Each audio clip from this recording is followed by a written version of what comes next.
Okay, thanks for coming to this presentation. I'm very glad to be here in Thessaloniki. You already had 5, so I'm not sure how waking up you are. So just to help me, adjust a little bit the presentation, can you please raise hands if you know, if you have used JBoss application server in the past? All right, that's good. WildFly? WildFly Swarm? Anyone? Okay. All right, great. So after this quick poll, just to tell you a few things about me, I took the red pill, as we used to say back in the days of JBoss. When I left the ordinary world to work full-time on professional open source. That was back in 2004. So it's been 12 years already. And I was a community contributor for JBoss. Then the company was created, they hired me. I worked on the JBoss kernel. Then I became project lead. And now I am essentially the engineering manager of the WildFly / JBoss EAP team at Red Hat, operating out of Switzerland. And talking about Switzerland, this is how I view the application server project as a runtime, as a generic runtime on top of which you can do all sorts of stuff. And back in the day, that was the reason I got involved in JBoss as well myself, because I was working on telecoms. And I was trying to build something new, so I checked out, the available technologies. I had an idea of what I wanted to do, and then I found this project JBoss back in the 2001 early days, and it was open source. And I looked at it and I liked it, and I found a way to extract the pieces I needed, which was really the kernel. People hadn't realized that JBoss was so modular, back then, and I built my own system. And this is how it got me started with JBoss. So roughly, what we're going to talk today, I'm going to talk about pieces of the WildFly architecture that I think are important for this new microservices, era that's been going on for some time now. Then I'm going to, give you my take on microservices, and we're going to finish up with WildFly Swarm, which is probably the most interesting bit. So, WildFly has been here for a long time, so, okay. So, the JBoss started sometime in 2001.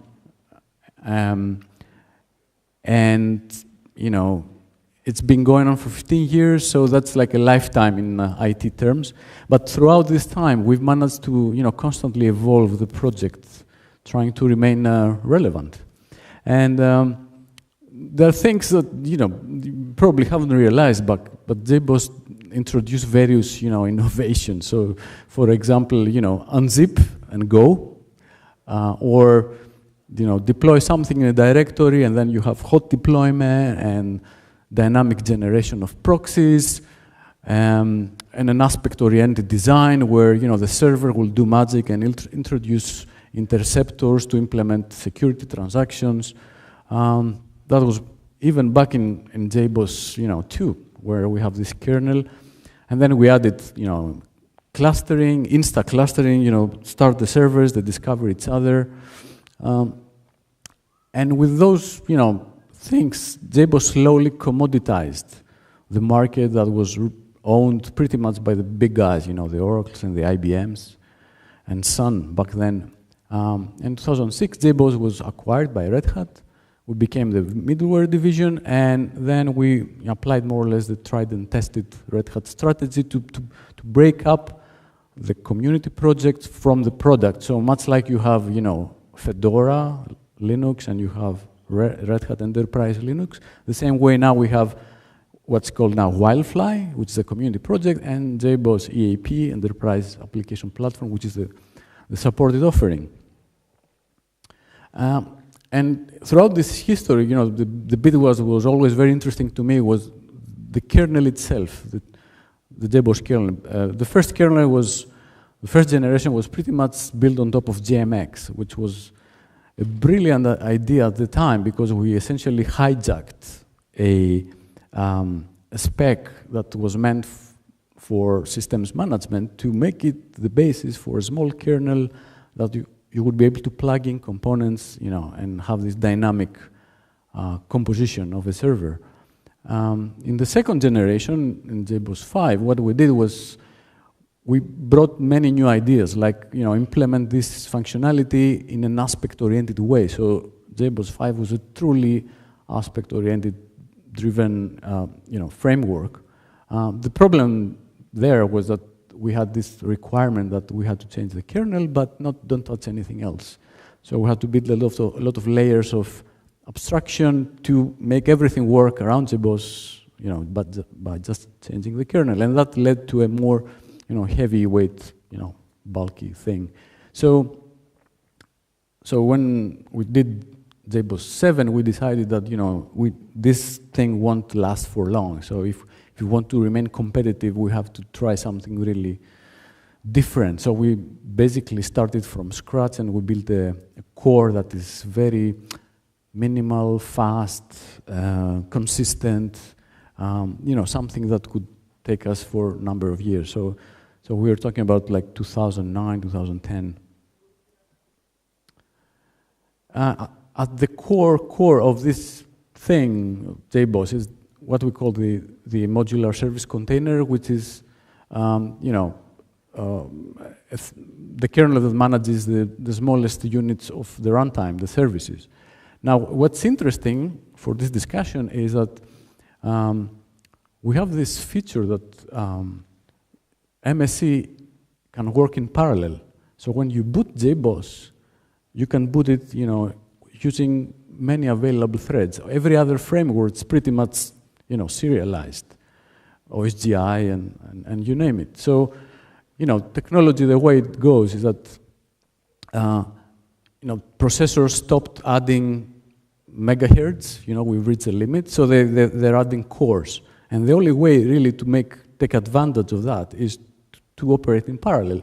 And that's what, you know, we do in WildFly. The other big, you know, characteristic of WildFly is its modular kernel. You heard at the morning at the keynote about, you know, Java 9, modules, all this stuff. We've had a modular solution for you know, we made one essentially back in 2010. It's called JBoss modules. Modules in general, it's a good thing, especially for complex runtimes where you have, you know, different deployments and you have to separate them. It helps a lot also in terms of performance, because when you modularize, you reduce your class loading space. So in JBoss modules, you can look up resources and classes in constant time, you know, O1. It doesn't change independent of the number of modules. Yeah, so it's a good thing, but at the same time, I have to mention that the work that's done in Java 9 has some serious limitations for Java EE and pretty much all of middleware, because the OpenJDK team has acted a little bit in isolation. So they're solving the problem very well for the static use cases, but majority of middleware is like maybe 90%. It has dynamism. So all the frameworks, you know, Hibernate, all the application servers, OSGI, when they load stuff, they have to do their own thing in the background. And this doesn't fit well with the proposed solution. And, you know, we tried to work together with Oracle to fix it. There's only 2 months for feature freeze. I'm not sure if it's enough, but if somehow we don't address this, we are in for a big surprise, you know, when Java 9 comes out. Yeah, and our module system was very simple. it used some external descriptor. So we have like a directory structure that looks like Maven. And then at the leaves, you have the jar files. And then you just put those descriptors to say that, oh, I have this Hibernate module. It exports the classes in those jar files, so Hibernate core, Enverse, Entity Manager. And it utilizes other modules. So this is the dependency section. And you have full control whether, do you export classes from those other packages or not. So, all the things now you have with Java 9 that's coming. And this has worked pretty good for us. And why I'm telling you this is because, by this combination of, modular parallel kernel, modules, we came up with a server that can boot up pretty fast. So this is like WildFly 10.1, which is the latest. It's on this laptop, which is like 3 years old, and it says like 3.2 seconds. And I have to point out that in the WildFly case, when we boot, we actually boot. We don't do lazy loading, or at least we do some lazy loading. So the services are actually there. With lazy loading, you will pay the price when you get to deploy something, which is when you start doing something useful, obviously. So, and the server itself is modular, so every subsystem, it's like those vertical slices that you see. Okay, and you have the option of actually configuring the server to make something smaller. So if you someone's calling me. I don't want that now. Anyway. Sorry. When you download the BOSS, you look at the configuration file, and you have this very, at the very beginning of the file, you have those sections, what the server is loading. And you can actually play with it. You can remove some. And we have a distribution that's smaller. We did it for you, so we have something that looks more like a servlet container, so let's say like Tomcat. So with that, by changing configuration and removing the files, we can come up with something smaller, and smaller obviously boots faster. So that's like 1.8 seconds for that. And I can show you, like we have various configurations. The default one is like something like Web Profile++. We have the full one with JMS, Corba, JSR77 management, and variations to enable clustering and session replication. And we even have the big one, the big one. It's called domain, where we more or less do what other servers have been doing. You have a server that controls many other servers. So you can have hundreds of instances, and then you can push configuration, do rolling updates, all the stuff that was considered to be enterprising in the past. Some other useful setups is when you can set up JBoss to be fronted by a load balancer. Yes, so JBoss itself can act as a load balancer to itself, right? So you can have a full Java-based solution that you can activate through simple scripting, So let's say you want to try avoiding Apache, HTTPD, or things like that. So really, lots of options from the very small to the very big. What's very interesting in WildFly is the new web server. So up to version, whatever, 7, 8, we've used Tomcat. That was the server container in JBoss. We have Tomcat contributors, etc. The problem with Tomcat is it's a technology from the previous century. So the core of Tomcat is really it's blocking, by nature. You can try to do various things, but that you cannot change that fact. So we wanted to have, because the serverless container is so central to everything you do, and especially with microservices, you have REST calls and everything. So we wanted something to be a lot more scalable, smaller, faster, and asynchronous. So we came up with a new server. It's called Undertow. This is in the heart of JBoss. It's also an independent project. You can embed it in your main, and there are various projects now that use Undertow. Of course, it implements all the specs, Servlet 3.1, HTTP, HTTP version 2. We can do HTTP version 2 out of the box. In WildFly, we find some very nice tricks that you don't have to use, those special libraries from Jetty to make it work. So it's pretty good, and the most important bit is that it's actually pretty fast.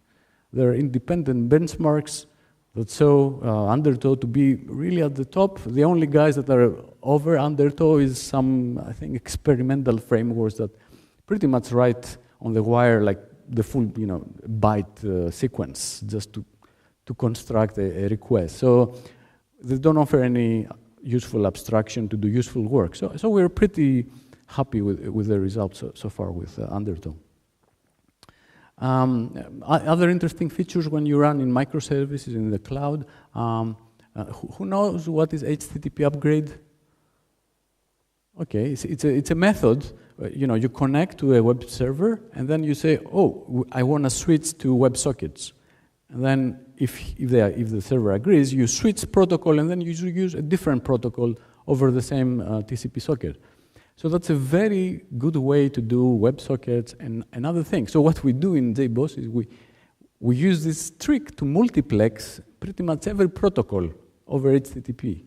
So on the 8080 port that you normally have, web server and your applications, we can do EJB, we can do JMS, JNDI, everything.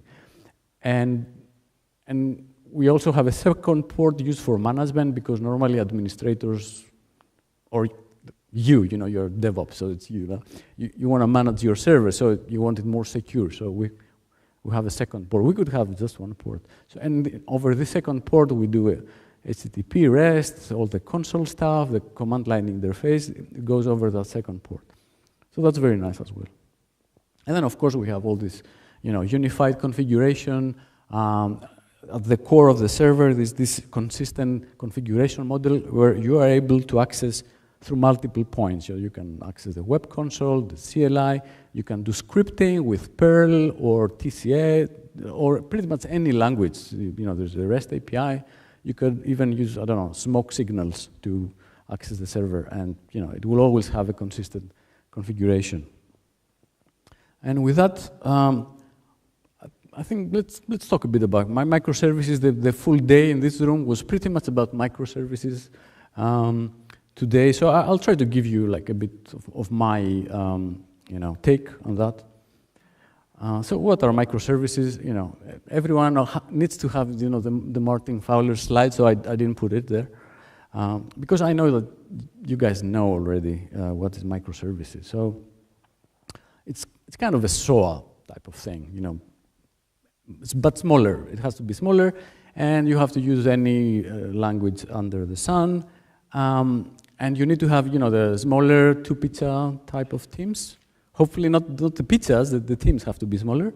And those teams will work breaking down the nasty monoliths into smaller services that encapsulate some vertical aspect of your application, because if you do it originally you're cooked, right? And you have to run them in those smaller containers, Docker, etc., using this nice machinery by Kubernetes and the stuff. So, yeah, microservices, they have to be small, right? Well, actually, no, because who really decides the size of your services? It's you and your use case. You don't have to get crazy and break your application 10 different pieces if you don't need to. And you just have to think, what enabled microservices? Why we're here talking about it? Of course, it's the cloud, all this virtualization and elasticity that comes, easily now. Linux containers, great technology, Docker, Rocket, all this stuff. The orchestration with Kubernetes, Mesos, that are able to manage those running entities. CI, well, we did that CI for a long time, but CD, I guess, it's more important, and this whole DevOps movement. So those are good things, obviously, and you'll notice that many of them came as a result of the need for internet scale.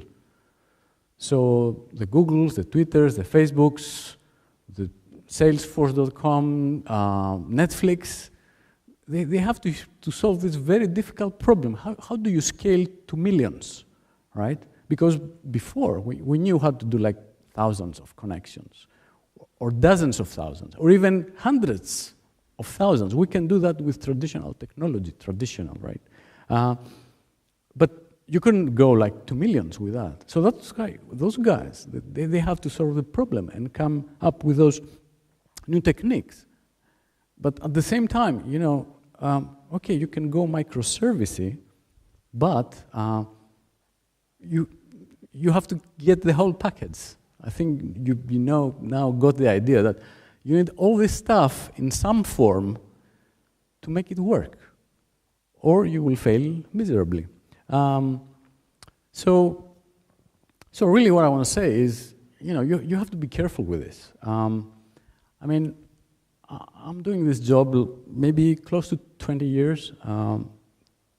15 out of which I'm doing middleware, essentially.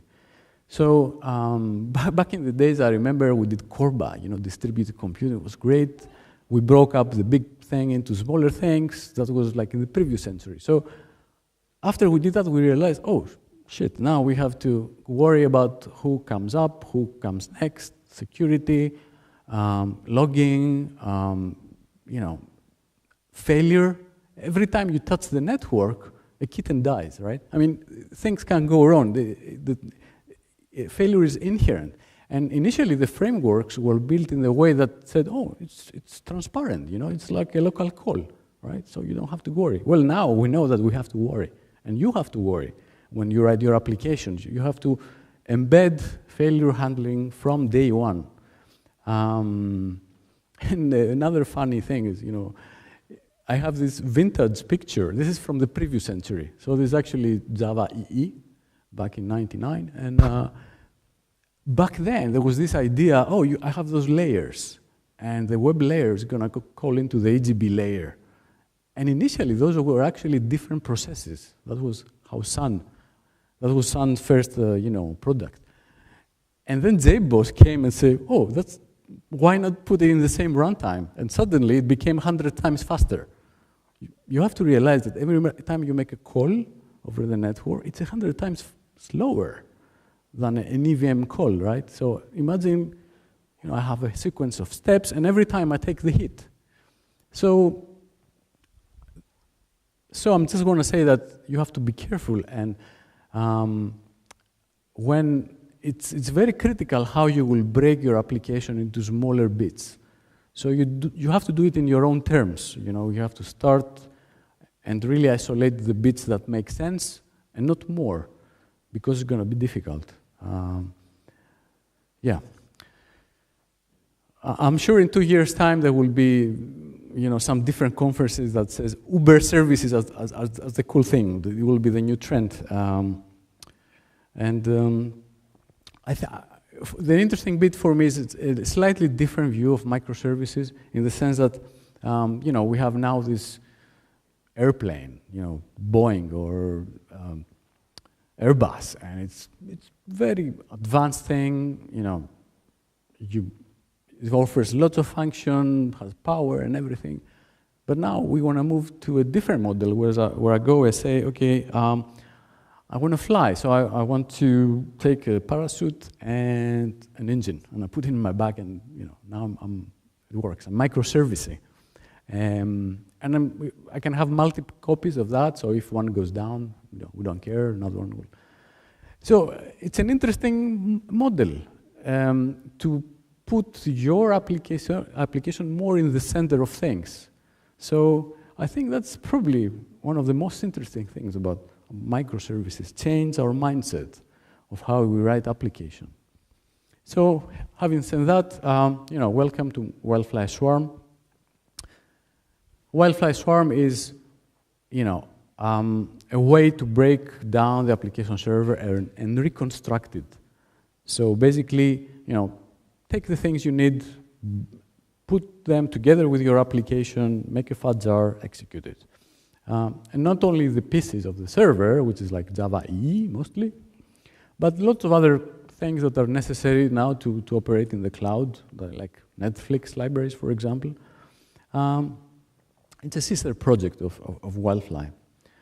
And why do that? Because, EE is known by many people. It's a trusted technology. You know what to expect. There are lots of mature components, not just from us, others as well. And there's a chance that this might be the future of the cloud. This might be the future direction for Java EE. And I think we should work towards this direction. I think there are other things that we have to work on. So the area now is a bit of Wild West. There's everything, there are like a dozen different frameworks, what to use. And as a product owner, I own JBoss EAP, so I have to worry about things like, portability, supportability. I heard this talk in the morning, that you always have to be up to date with the latest, and how you test this stuff, and how you patch this stuff when you have a collection of random things, put together. Those are hard problems, that after you go through the initial, phase, which everything is cool, you have to worry about, how those things are maintained. So back to Swarm. So we have the server, we have various subsystems. You write your application, you don't use everything. So you want to build, this nice, smaller executable that contains only the pieces you need, right? You want to pick up just a few pieces. Plus, we have things, to connect to implement single sign-on and integrate with all those nice libraries from that go around now. So what's in this jar, this self-contained Uber jar? Of course, this is your application, and there's something we call fraction. For us, fraction is a capability that either represent a functionality like logging, or some sort of API. So let's say JPA, for example. So in the bundle, you get that. You get also a Maven repository, which is bundled, and this is where Swarm will boot the server and load the libraries. And we even have a mode where your Uber jar is hollow. So basically, you take out your application and you leave the rest of the server there. And there are some very good use cases for that. There are people that deploy, like 500 times a day. So they don't want to push the server 500 times a day, even if it's small, because like the server doesn't change. What changes is really your application, right? So we can do that as well. So the fraction is the smallest compositional unit for us. We try to focus on specific use cases. And in this fraction, there's metadata, obviously, that express what's in the fraction. There's dependencies. There's code, there's modules, and maybe deployments, wars, jars, JBs, whatever to support your use case. And what do the fractions do? When it comes to WildFly subsystems, they are the ones to enable them. So they can parse this whatever document configuration and then activate the subsystem. They integrate the external frameworks. They provide deployments. They alter deployments. When you enable single sign-on, they have to go and add interceptors, to get into the call path and serve your app. And all this is really Maven. When we talk WildFly Swarm, it's fully Maven-based. You access it by like going to the org WildFly Swarm, plugins, and then you can find Swarm itself and all the fractions.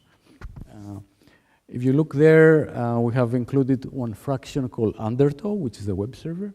And you'll notice the version string we currently use, it's like a date. So every month we reproduce the full set of plugins with all the updates. So this is like from October, it's this month, 2016. As of now, we have something like 83 fractions, and we separate them, into stable and unstable. The stable are the ones that we have, tested more. Unstable and experimental, it's all the new stuff. There are contributors, you can write your own fraction. There's detailed information on how to do that.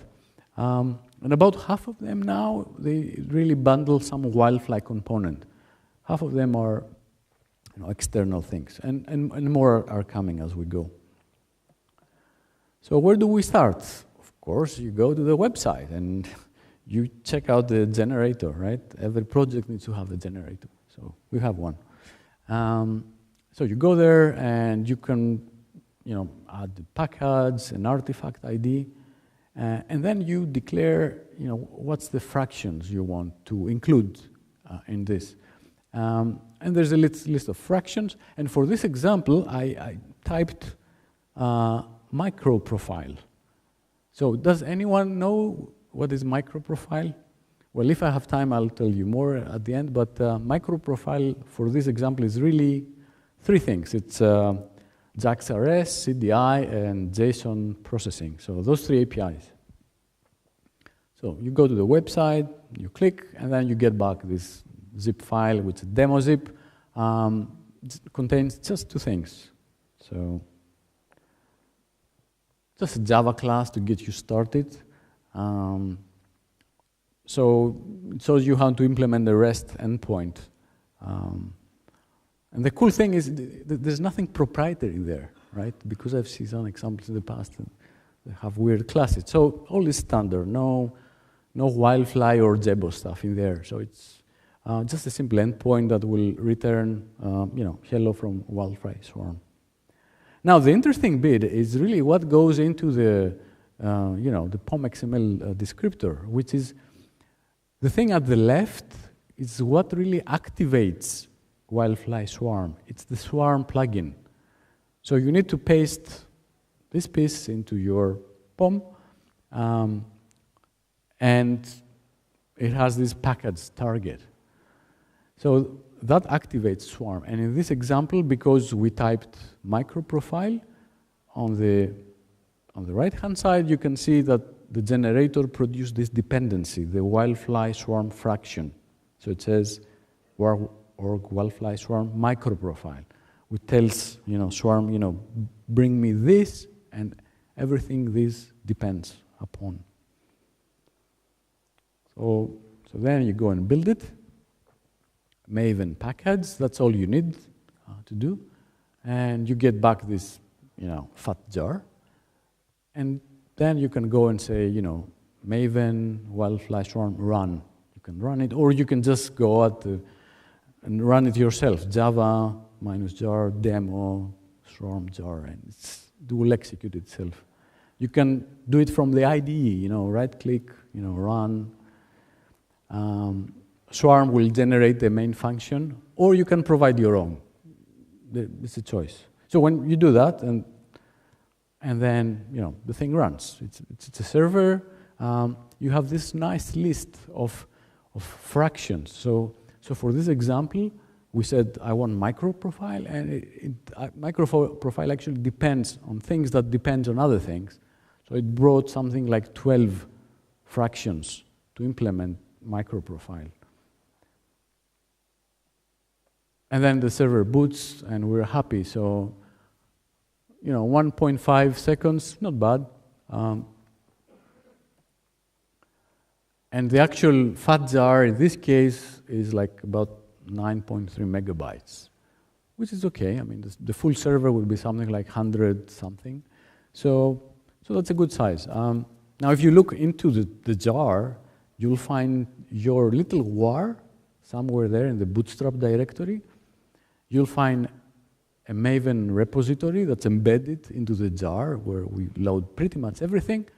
And the rest is like, it's magic, all the bootstrapping code and module code to, make this whole thing work.